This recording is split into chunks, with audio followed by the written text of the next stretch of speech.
श्रीगजेन्द्रमोक्षं श्रीशुक उवाच एवं व्यवसितो बुद्ध्या समाधाय मनोहृदि जजाप परमं जाप्यं प्राग्जन्मन्यनुशिक्षितं। गजेन्द्र उवाच ॐ नमो भगवते तस्मै यत एतच्चिदात्मकं पुरुषायादिबीजाय परेशायाभिधीमहि यस्मिन्निदं यतश्चेदं येनेदं य इदं स्वयं योऽस्मात् परस्माच्च परस्तं प्रपद्ये स्वयंभुवं यः स्वात्मनीदं निजमाययार्पितं क्वचिद्विभातं क्वच तत्तिरोहितम् अविद्धद्रिकसाक्षुभयं तदीक्षते स आत्ममूलोऽवतु मां परात्परः। कालेन पञ्चत्वमितेषु कृष्णषु लोकेषु पालेषु च सर्वहेतुषु तमस्तदासीत् गहनं गभीरं यस्तस्य पारेऽभिविराजते विभुः न यस्य देवा ऋषयः पदं विदुर्जन्तुः पुनः कोर्हति गन्तुमीरितुं यथा नटस्याकृतिभिर्विचेष्टतो दुरत्ययानुक्रमणः समावतु दिद्रक्षवो यस्य पदं सुमङ्गलं विमुक्तसङ्गा मुनयः सुसाधवः चरन्त्यलोकव्रतमव्रणं वने भूतात्मभूता सुहृदः समे गतिः न विद्यते यस्य च जन्म कर्म वा न नाम रूपे गुणदोष एव वा तथापि लोकाप्यय संभवाय यः स्वमायया तान्यनुकालमृच्छति तस्मै नमः परेशाय ब्रह्मणेऽनन्तशक्तये अरूपायोरुरूपाय नम आश्चर्यकर्मणे नम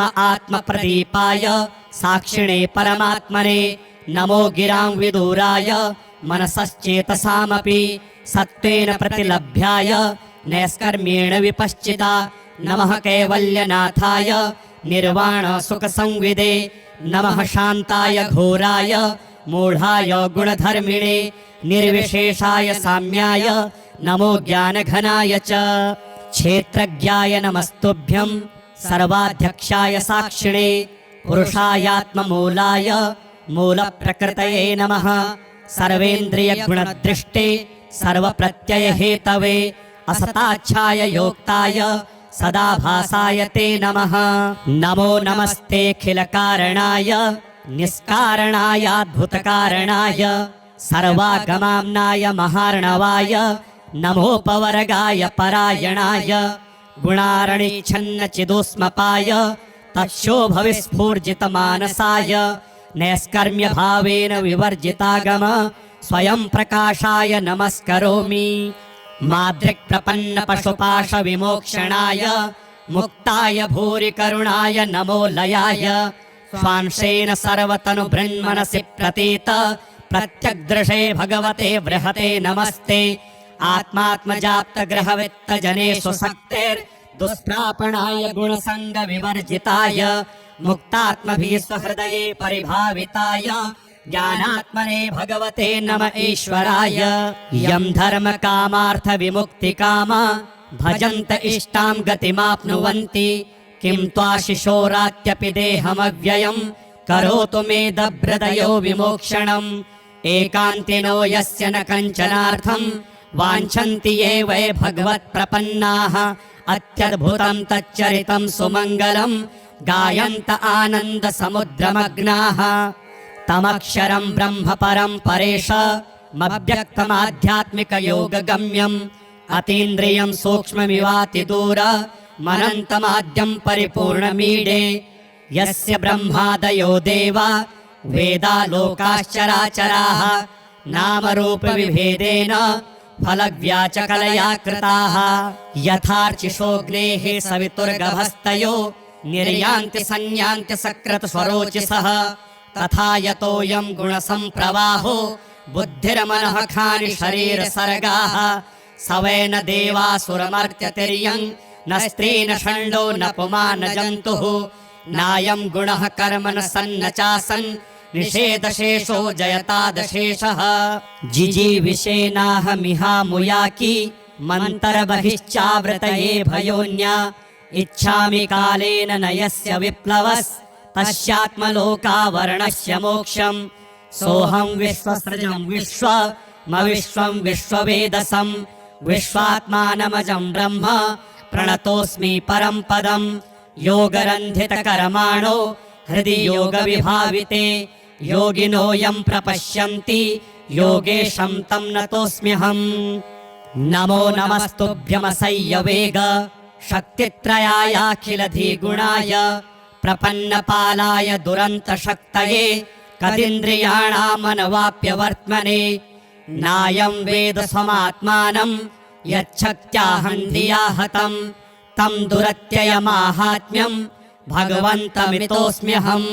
श्रीशुक उवाच एवं गजेन्द्रमुपवर्णितनिर्विशेषं ब्रह्मादयो विविधलिङ्गभिदाभिमानाः नैते यदोपसस्रिपुरनिखिलात्मकत्वात् तत्राखिलामरमयो हरिराविरासीत् तं तद्वदार्थमुपलभ्य जगन्निवासः स्तोत्रं निशम्य दिविजैः सह संस्तुवद्भिः छन्दोमयेन गरुडेन समुह्यमानश्चक्रायुधोऽभ्यगमदाशु यतो गजेन्द्रः सोऽन्तः सरस्युरुबलेन गृहीत आर्तो दृष्ट्वा गरुत्मतिहरिं ख उपात्तचक्रम् उत्क्षिप्य साम्बुजकरं गिरमाह कृच्छ्रान् नारायणाखिल गुरो भगवन्नमस्ते तं वीक्ष्य पीडितमजः सहसावतीर्य सग्राहमाशु सरसः कृपयोज्जहार ग्राहाद्विपाटितमुखादरिणा गजेन्द्रं सम्पश्यतां हरिरमुमुच दुस्त्रियाणाम्।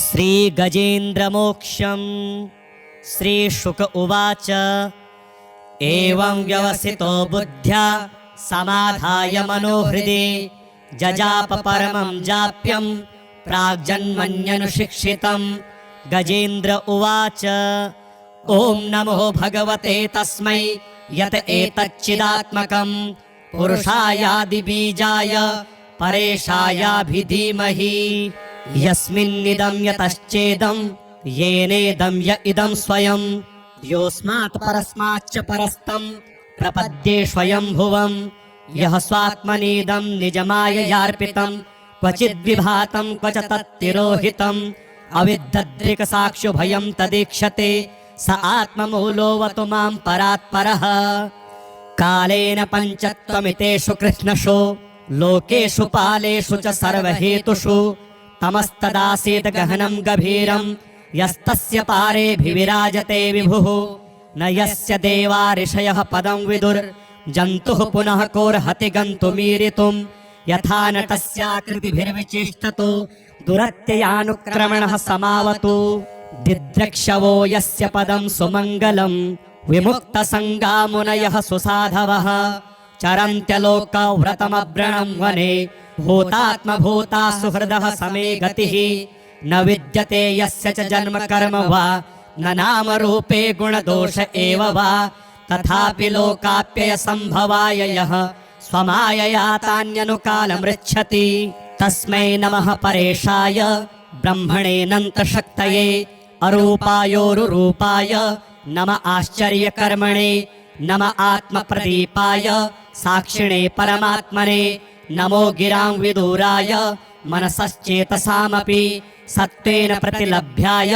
नैष्कर्म्येण विपश्चिता नमः कैवल्यनाथाय निर्वाणसुखसंविदे नमः शान्ताय घोराय मूढाय गुणधर्मिणे निर्विशेषाय साम्याय नमो ज्ञानघनाय च क्षेत्रज्ञाय नमस्तुभ्यं सर्वाध्यक्षाय साक्षिणे पुरुषायात्ममूलाय मूलप्रकृतये नमः सर्वेन्द्रियगुणदृष्टे सर्वप्रत्ययहेतवे असताच्छाय योक्ताय सदाभासाय ते नमः नमो नमस्तेऽखिलकारणाय निष्कारणायाद्भुतकारणाय सर्वागमाम्नाय महार्णवाय नमोपवर्गाय परायणाय गुणारणिच्छन्नचिदोष्मपाय तच्छोभविस्फूर्जितमानसाय नैष्कर्म्यभावेन विवर्जितागम स्वयं प्रकाशाय नमस्करोमि।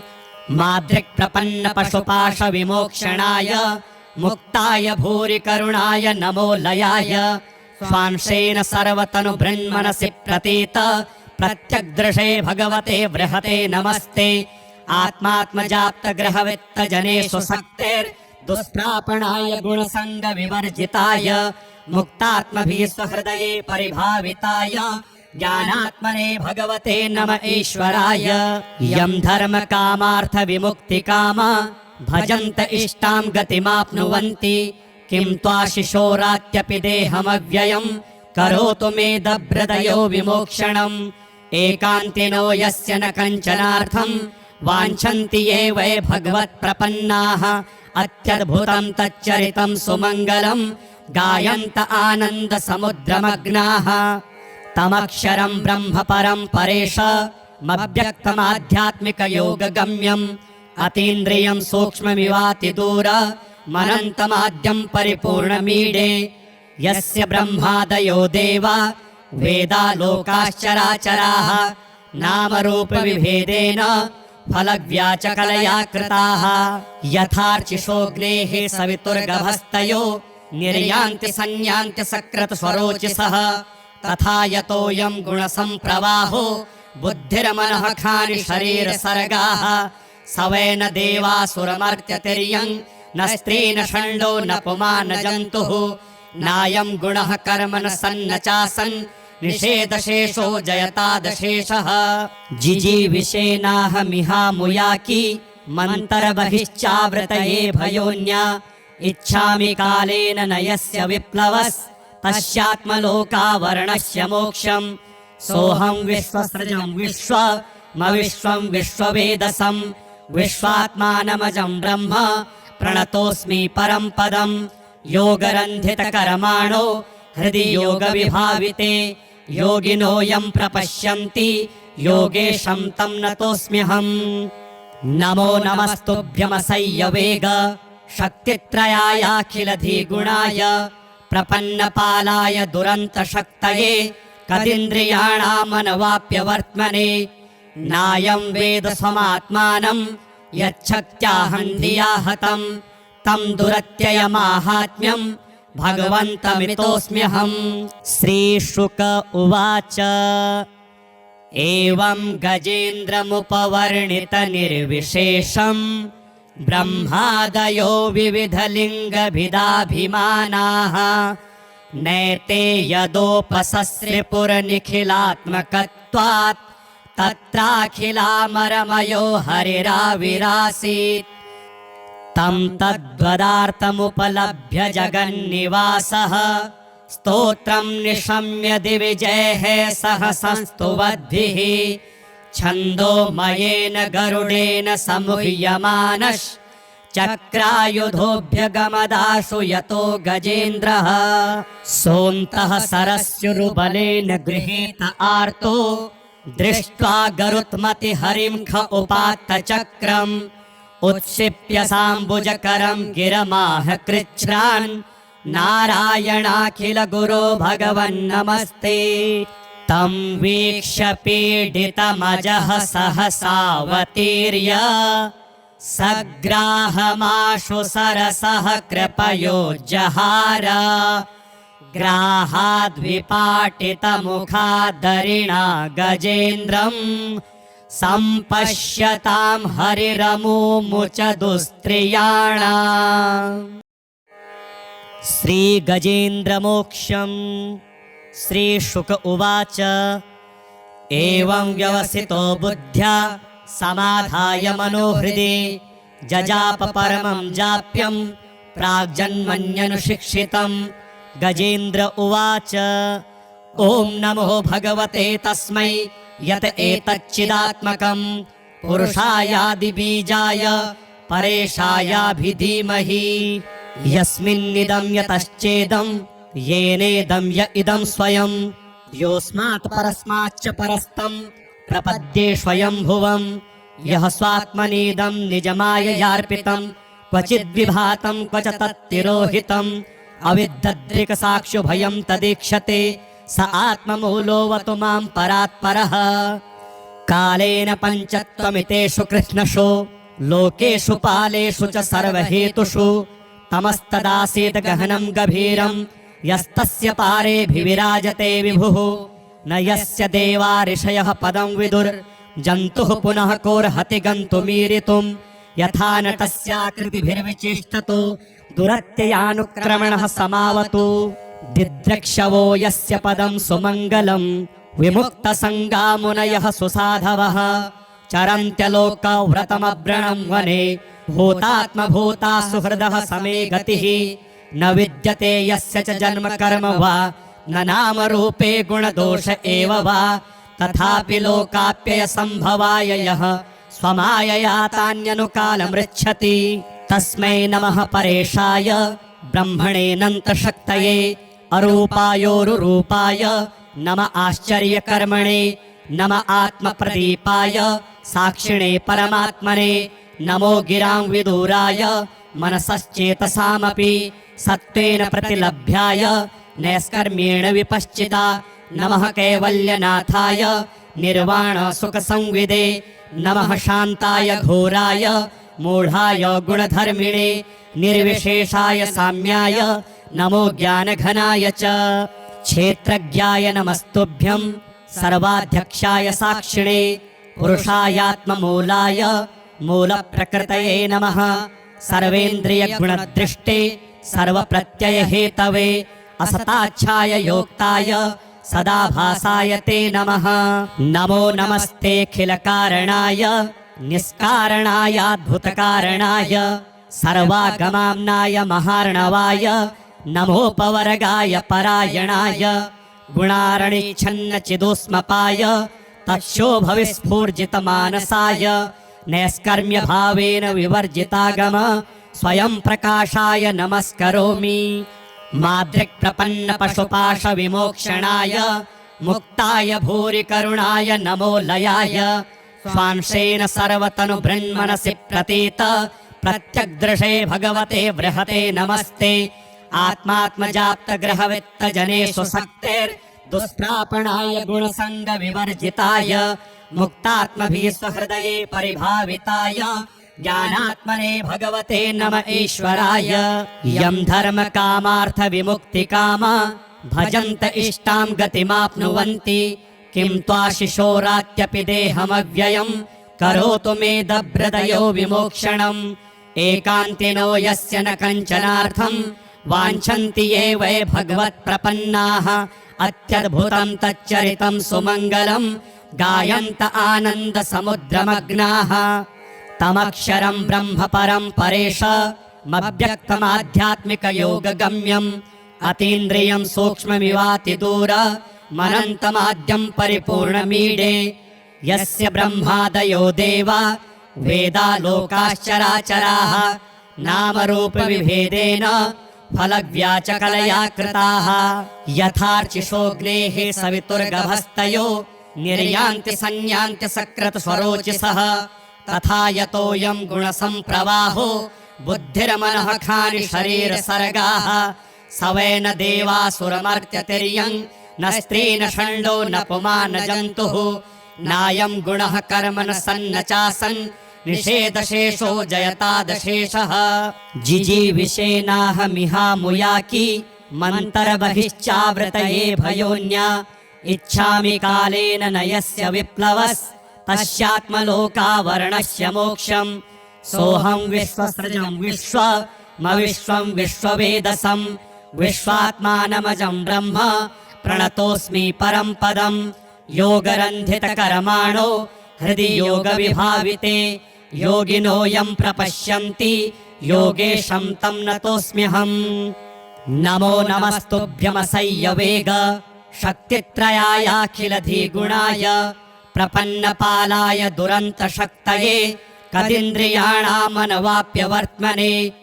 नायं वेद स्वमात्मानं यच्छक्त्याहं धिया हतं तं दुरत्ययमाहात्म्यं भगवन्तमितोऽस्म्यहम्। श्रीशुक उवाच एवं गजेन्द्रमुपवर्णितनिर्विशेषं ब्रह्मादयो विविधलिङ्गभिदाभिमानाः नैते यदोपसस्रिपुरनिखिलात्मकत्वात् तत्राखिलामरमयो हरिराविरासीत् तं तद्वदार्थमुपलभ्य जगन्निवासः स्तोत्रं निशम्य दिविजैः सह संस्तुवद्भिः छन्दोमयेन गरुडेन समुह्यमानश्चक्रायुधोऽभ्यगमदाशु यतो गजेन्द्रः सोऽन्तः सरस्युरुबलेन गृहीत आर्तो दृष्ट्वा